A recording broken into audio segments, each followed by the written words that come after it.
გაუკიცინებს კუდს და ეტყვის რომ არავე ეხლა არ დაუჭერ კანონსო თუ ამ კანონს თქვენ არ მიიღებთო რომელიც მის საფთიაქო სისტემას აწყობს და მოკლედ და ვითობრო რომ ის მიწების თემები მოდი უთხრა ძალიან ცოტა დრო გრჩება 2006-ას ანუ დმანიში რომ ჩავიდა ეს კახა ოქრიაშვილი დეპუტატობად წარდგა ანუ კანდიდატად ნაციონალური მოძრაობის კანდიდატად იქ მოსახლეობა შეეკითხა რომ რა არის თქვენი გლობალური პრობლემა მოსახლეობამ უთხრა რომ ჩვენ არ გვაქვს საკუთრებაში მიწები რის შედეგადაც არჩევნებში თუ მოგაგებინათ ეს მიწები დაგვეკანონეთ რის შედეგადაც 1750 ლარად მამამისმა მიითვისა 2600 ჰექტარი მიწა 74 სოფელი დატოვა სახნავ-სათესი მიწების გარეშე და ეხლა აქირავებს ყოველ წელს მამამისი საძოვრებად და სახნავ-სათესავად და იქიდანაც შემოძდით უამრავი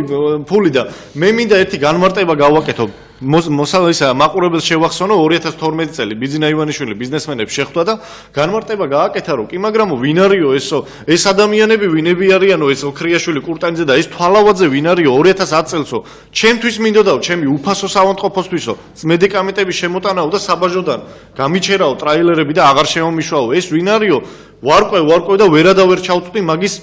ისა ფუძესო საიდან აქვს ამ კაცს ესეთი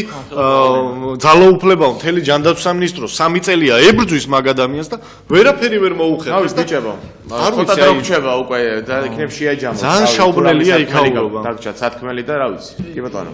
ვიტყვით ესე იგი რომ ჩვენი ორგანიზაცია უკვე უფრო აქტიურად ჩაერთვება ამ პროცესებში და ამ კვირიდან გვინდა რომ აქციების სახე მივცეთ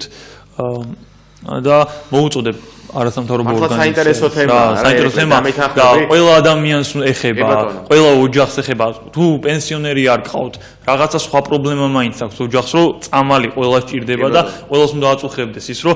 რაღაცა 5 ლარის მაგივრად 25 სიხდის და თან მით უფრო რთულია, როდესაც იცი, რომ ეს ფასი, ამ წამლის ფასი სინამდვილეში 5 ლარია და ძალაუნებურად გიწევს აფთიაქში 25-3 თან ლადო, საჭმელი საქართველოში მოგეხსენებათ ისეთი ქვეყანაა, საჭმელი რო არ გქონდეს ადამიანს წახვალ და ვალად აიღებ რა. ხო და აფთიაქში შეჭამდა. წამალს ვერ აიღებ და გინდა არ გინდა რაღაცაზე მიდიხარ, იმ სიგიჟენდე მიდიხარ, რომ შოთა მე ვიმედოვნებ, რომ თქვენი ორგანიზაცია საქართველოს ეროვნული ახალგაზრდული მოძრაობა მაქსიმალურად ჩაერთვება ამ ყველაფერში. თქვენ სტუდენტები ხართ, ადამიანები, რომლებიც ამის ასე ვთქვათ, პიონერები უნდა იყოთ, ცეცხლის ამთებები უნდა იყოთ ამ ყველაფრის და მართლაც ვიმედოვნებ, რომ თქვენი ასე ვთქვათ, წილი იქნება დიდი ამ ყველაფერში, რომ ერთხელ და სამუდამოდ ყველას გავაგებინოთ, რომ ჩვენ აქ ახალგაზრდებს ვერ გვაჭამთ ამ ბიზნესმენებო თქვენ, ვერ მოგვატყუებთ და ვერ დავთქორგუნავთ. ყველაფერი ვიცით და მოგიკაკუნებთ კარებები. მაგრამ ჩვენ აი ადგილი რეკლამაც თქვა რომ საქართველოს ეროვნული ახალგაზრდული მოძრაობა კიდევ ერთხელ მოგიწოდებთ არასამთავრობოებს რომ შემოგვიერთდეთ დაუდგეთ გვერდზე ხალხიც უნდა შემოგვერდეთ აი ჩვენ მაყურებელი ტელემაყურებელი ვისაც ეს შეგტკივათ და დარწმუნებული ვარ რომ ეს პრობლემა ყოველას ესე ვთქვათ გვტკივა ეს ის პრობლემაა რომელიც საქართველოს აწუხებს და ჩვენს ჯანმრთელობაზე ჩვენი მშობლების ჯანმრთელობაზე ხელებს ითმობენ აქ რამდენიმე მაფიოზი რა და ჩვენ ეს უნდა შევაჩეროთ სასტრაფოდ შესაძლებელია აი ამ კვირის ბოლოს აგერ რეკლამ თქვა ჩვენი ორგანიზაცია აქციებს გეგმავთ და გთხოვთ რომ შემოგვიერთდეთ და ეს არ არის პოლიტიკა ეს არის კონკრეტულად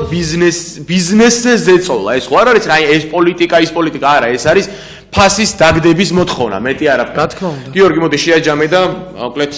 ჩვენ ეხა რა ვიცი მალე რაღაც დრო მივეცით ამ ალბათ დაფიქრდებიან ამ ყველაფერზე და წინააღმდეგ შემთხვევაში აი იმ ქალბატონმა სწორედ ახსენა მათ მშობლები ყავთ რომელიც გაზარდეს და მშობლებსაც მოვიკითხავთ როგორც ამ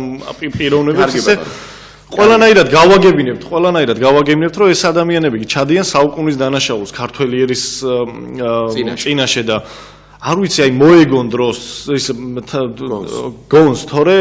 მოსახლეობა შეჭამთ და გაანადგურებთ უბრალოდ მაგ 3 ან 4 ადამიანს არ ვიცი და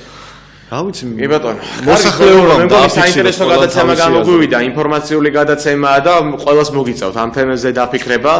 და ვთქვათ სწორი მიმართულებების მიღება და მე გემშვიდობებით მომავალ კვირამდე ჩვენ შევხვდებით მომავალ კვირას 14 საათსა და 30 წუთზე